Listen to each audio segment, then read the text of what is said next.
Katika hospitali moja hapa mjini, masaa yalikatika kwa kasi, machozi, hofu, maumivu yakiwachoma mioyo wazazi waliokusanyika hospitalini.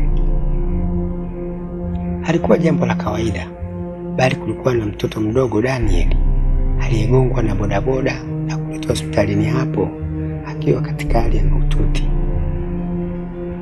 Alikuwa akihitaji upasuaji wa haraka kuokoa maisha yake. Baba yake mzee Godwin alikuwa amesimama wodini akipiga kelele kwa hasira. "Daktari yuko wapi?" aliuliza. "Mnachezea maisha ya mwanangu? Hii hospitali mnaendesha kama kioski cha ndizi." Aliwaka kwa ukali, sauti yake ikivuma hadi mapokezi. Nesi mmoja alijaribu kumtuliza. "Tafadhali mzee Godwin, daktari wetu bingwa yuko nje